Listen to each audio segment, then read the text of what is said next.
Assalamualaikum warahmatullahi wabarakatuh. Saya Lulu Mukaroma, saya dari kelas 1 PAIB. Yang terhormat Bu Sof, selaku dosen pemangku psikologi pendidikan. Hari ini saya akan mempresentasikan faktor-faktor yang mempengaruhi proses belajar dan pembelajaran. Baik, yang pertama saya akan menjelaskan terlebih dahulu apa sih pengertian dari faktor, kemudian belajar dan pembelajaran. Faktor di sini menurut dalam Kamus Bahasa Indonesia, faktor adalah suatu keadaan atau peristiwa yang ikut menyebabkan, mempengaruhi terjadinya sesuatu. Jadi sesuatu yang bisa menyebabkan atau mengakibatkan sesuatu itu berubah atau terjadi suatu perubahan, itu dinamakan faktor. Selanjutnya yaitu belajar. Belajar di sini adalah sebuah proses perubahan di dalam kepribadian manusia, dan perubahan itu ditampakkan dalam bentuk peningkatan kualitas dan kuantitas perilaku. Contohnya kecakapan, kemudian cara berpikir, cara bersikap, kemudian cara dia mengambil keputusan, itu semua dipengaruhi oleh hasil belajar. Baik itu belajar dalam satuan pendidikan atau belajar dalam konteksnya itu pengalaman. Kemudian yang ketiga, pengertian yang ketiga yaitu pembelajaran. Pembelajaran adalah proses interaksi peserta didik dengan pendidik dan sumber belajar pada lingkungan belajar. Jadi beda antara belajar dan pembelajaran, itu beda. Kalau belajar jadi lebih kepada person itu menyerap informasi. Satu person itu menyerap informasi. Tetapi kalau pembelajaran adalah proses interaksi peserta didik dengan pendidik dan sumber belajar pada lingkungan belajar. Jadi ada beberapa komponen, ada beberapa item di sana, yaitu ada peserta didik, ada pendidik, kemudian ada media atau sumber referensi atau sumber pembelajarannya. Baik, selanjutnya yaitu menurut Muhyiddin Shah 2003 halaman 144, faktor-faktor yang mempengaruhi proses belajar antara lain dibagi menjadi dua. Apa saja itu? Yaitu ada faktor internal, kemudian ada faktor eksternal. Apa itu faktor internal? Faktor internal jelas yaitu faktor yang muncul dari peserta didik itu sendiri, yang muncul dari dalam peserta didik itu sendiri. Apa saja yang meliputi dari faktor internal? Yaitu ada faktor fisiologi, yaitu faktor fisik atau jasmani. Jadi ini juga sangat mempengaruhi dengan proses belajar. Keadaan fisik itu sangat mempengaruhi dalam proses belajar. Contoh, tangannya sempurnakah, kemudian penglihatannya sempurnakah, apakah dia minus atau bagaimana, itu sangat mempengaruhi. Karena kenapa? Karena pembelajaran ini secara alamiah adalah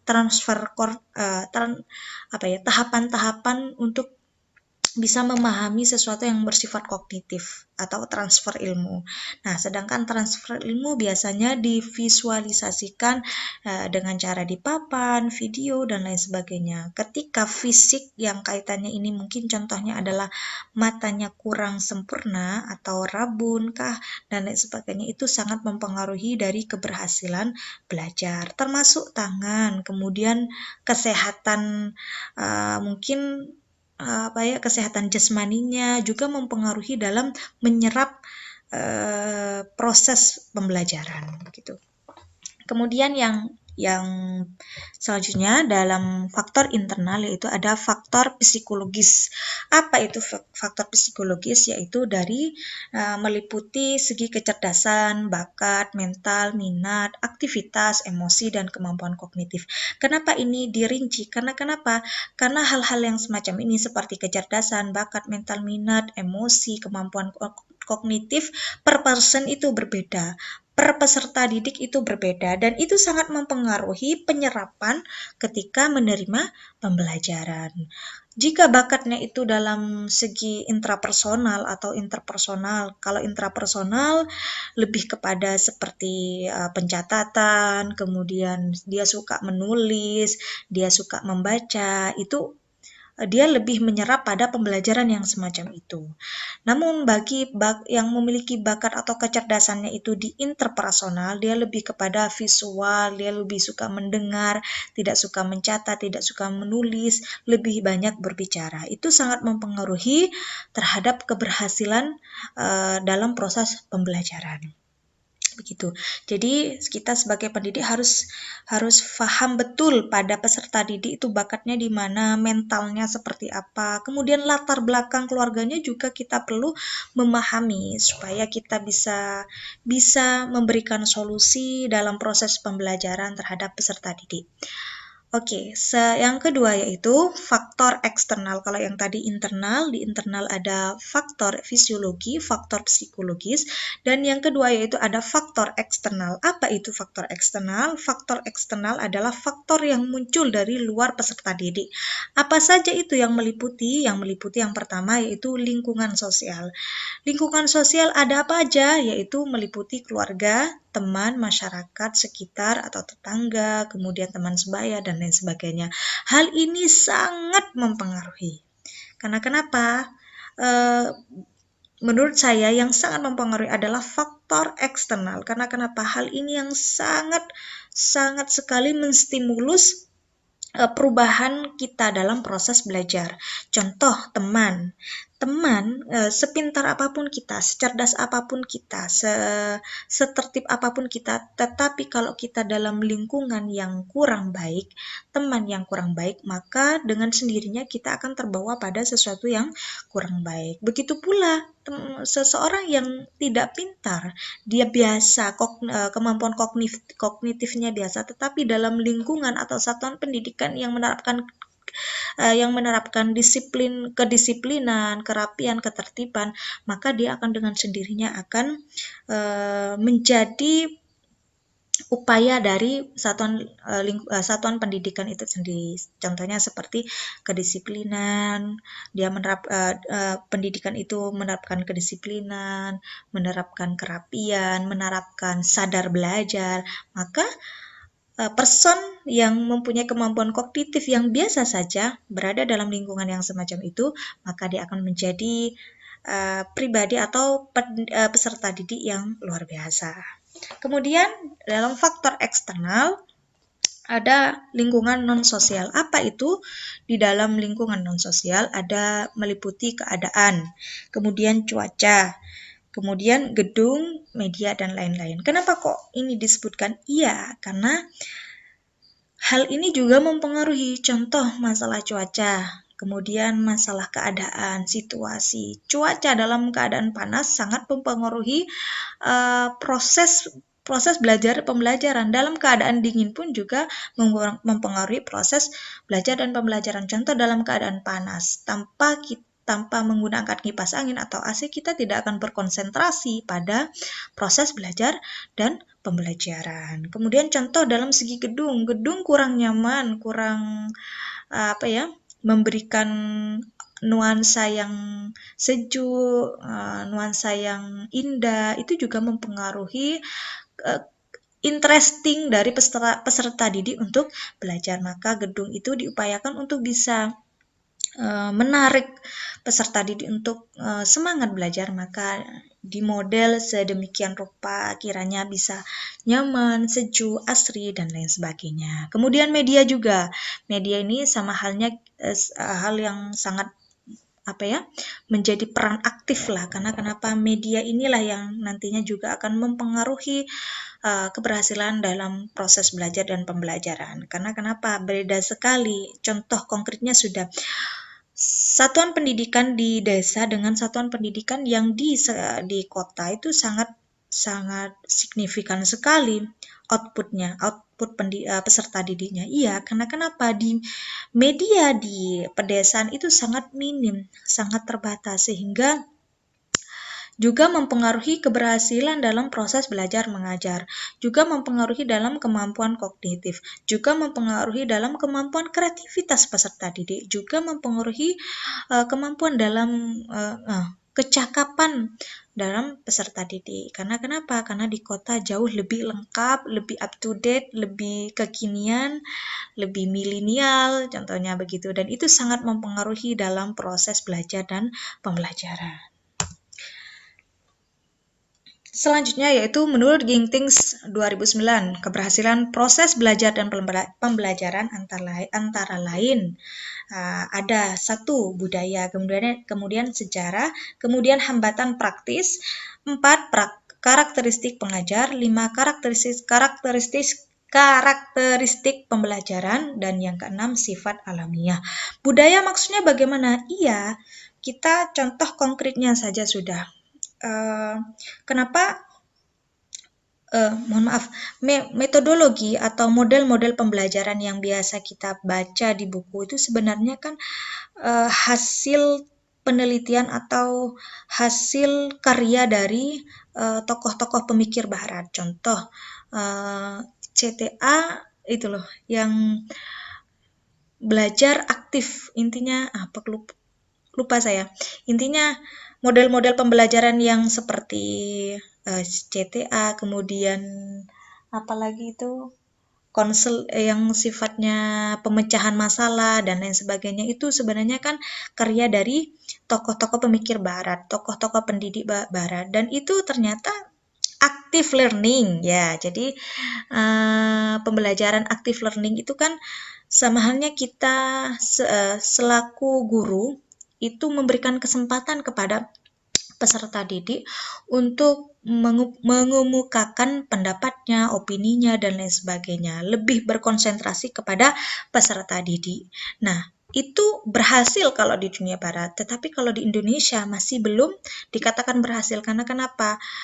Di Indonesia yang masih mengedepankan sopan santun, kemudian ke guru harus sopan, harus hormat, itu masih tidak bisa mengimplementasikan active learning itu, begitu.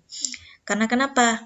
Masih terbatas opini untuk kemudian bersuara di depan guru, kemudian mengemukakan, menyuarakan pendapatnya, dan lain sebagainya. Nah, jadi faktor budaya ini juga sangat mempengaruhi. Jika budayanya itu pro pada proses pembelajaran, maka insya Allah akan berhasil, tetapi semua itu juga dipengaruhi dengan local wisdom, disesuaikan dengan local wisdom yang ada. Kenapa di dunia barat lebih seperti itu? Karena kebebasan di sana sangat diapresiasi, sangat menjadi sesuatu yang dijunjung tinggi begitu. Sedangkan di Indonesia masih dalam ada batasan-batasan begitu. Jadi dalam segi budaya ini juga sangat mempengaruhi. Contoh lagi di Cina, budaya orang Cina itu sangat mengedepankan tinggi masalah sopan santun. Makanya ketika usia dini seperti usia sekolah TK, PAUD, dan lain sebagainya itu belum diajarin masalah matematika, masalah abjad, dan lain sebagainya. Tetapi usia sebegitu dia diajarkan masalah sopan santun, berbuat baik, tata krama. Jadi di usia dini itu sudah diajarkan masalah moral, masalah mental yang baik seperti apa, akhlak yang baik seperti apa.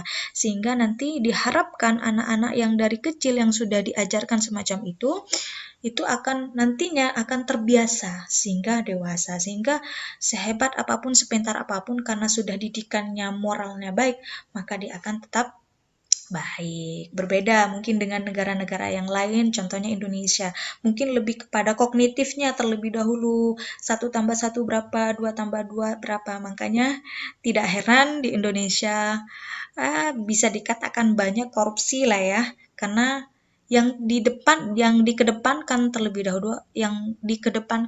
dahulu adalah kognitifnya. Nah, kalau di Cina itu lebih kepada untuk ketika usia diini itu lebih kepada pendidikan moral yang baik dan lain sebagainya. Mungkin Indonesia bisa mencontoh dari budaya pendidikan di Cina. Selanjutnya, mohon izin, insya Allah itu kalau nggak Cina, Jepang. Insya Allah Cina, antara 2 Cina dan Jepang itu. Jadi usia dini itu sudah dididik moral sebaik mungkin. Begitu. Selanjutnya itu sejarah. Nah, sejarah ini mungkin kita akan lebih membahas di Indonesia. Jadi di Indonesia ini sejarah pendidikannya itu berbasis agama. Jadi pendidikan itu dibawa, proses pembelajaran itu dibawa oleh agama. Contoh agama Hindu, Buddha, Islam, dan lain sebagainya. Dan semua itu orientasinya pada sesuatu yang bersifat pakem begitu. Contoh apa? Kalau di Islam ada wahyu. Wahyu itu tidak bisa diperdebatkan.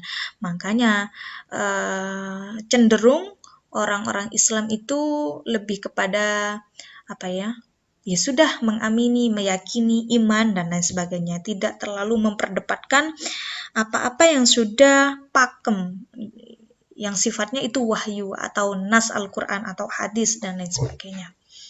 Nah, itu juga sangat mempengaruhi. Makanya orang-orang di Indonesia cenderung pemikirannya, opininya itu dibatasi karena ya semacam itu. Landasannya adalah landasan agama yang sifatnya itu pakem, tidak boleh diganggu gugat dan tidak boleh diperdebatkan begitu. Berbeda dengan dunia barat yang ya kebebasan adalah segala-galanya bagi dunia barat. Selanjutnya yaitu hambatan praktis. Hambatan praktis ini contoh adalah medianya. Jadi media, kelengkapan media, kemudian kalau memang itu menggunakan IT, ini juga sangat mempengaruhi. IT-nya udah lengkap nggak? Saluran listriknya apakah sudah sempurna? Apakah sudah bisa terkoneksi? Ini juga sangat mempengaruhi dari proses belajar pembelajaran. Maksudnya keterbatasan dari sumber media pembelajaran itu sangat mempengaruhi proses belajar dan pembelajaran. Kemudian karakteristik pengajar. Nah, ini juga sangat mempengaruhi potensi atau kemampuan proses pembelajaran. Ini juga sangat mempengaruhi seberapa mampu seorang pendidik itu bisa memahami karakter pendidik yang sangat kolektif. Kemudian seberapa mampu pendidik itu bisa menjelaskan semenarik mungkin sehingga peserta didik merasa tertarik dalam pembelajarannya. Seberapa mampu pendidik itu bisa bisa memberikan stimulus sehingga peserta didik itu sadar dengan akan belajar. Selanjutnya yang kelima yaitu karakteristik pembelajaran. Nah, ini dia yang saya sebut tadi adalah masalah peserta didik per peserta didik atau person per person itu beda-beda, bakatnya beda, mentalnya beda, kemudian kecerdasannya beda, minatnya beda, passionnya beda. Hal yang semacam ini perlu dalam proses pembelajaran harus ada nuansa-nuansa yang kemudian bisa memberikan jawaban dari perbedaan bakat, perbedaan kecerdasan dan lain sebagainya. Dan ini sangat sangat berpengaruh sekali pada proses pembelajaran. Dan siapa yang akan melakukan ini yaitu pendidik. Nah, pendidik harus mampu bisa mengelola dari kolektif dari beberapa peserta didik yang kolektif banget dalam segi bakat, latar belakang keluarga juga, itu bagaimana model pembelajarannya, harus seperti apa. Nah, ini harus perlu kita pikirkan. Kemudian sifat alamiah. Nah, sifat alamiah ini adalah lebih menjelaskan kepada sebenarnya proses belajar pembelajaran ini adalah secara alamiah adalah transfer ilmu, yaitu pemenuhan kemampuan kognitif peserta didik. Nah, untuk kemudian bisa mengimplementasikan atau mempraktekkan dari transfer ilmu, kemudian pemenuhan kognitif peserta didik, maka peserta didik harus dipastikan betul sempurnakah dalam segi fisiknya, sempurnakah dalam segi mentalnya, dan lain sebagainya. Fisiknya mungkin dalam segi mata, apakah dia rabun, dan lain sebagainya. Itu juga harus dipertimbangkan dan dipastikan sempurna. Jika memang ada ketidaksempurnaan, maka harus ada solusi. Karena kenapa? Sifat alamiah dari proses belajar dan pembelajaran adalah transfer ilmu dan pemenuhan kemampuan kognitif dari kepada peserta didik. Dan untuk bisa menerima itu semua, maka harus sempurna dalam segi fisik, mental, kemudian didukung oleh tadi faktor internal dan eksternal, begitu. Sumber referensi dari Turnsan Hakim, judul bukunya Belajar Secara Efektif. Kemudian Abdurrahman Gingstings, judul bukunya yaitu Manajemen Pendidikan dan Pelatihan. Dan yang ketiga yaitu Jurnal Konvergensi 2017. Terima kasih. Kurang lebihnya mohon maaf Ibu. Saya Lulu Mukaromah. Mohon maaf sebesar-besarnya. Wassalamualaikum warahmatullahi wabarakatuh.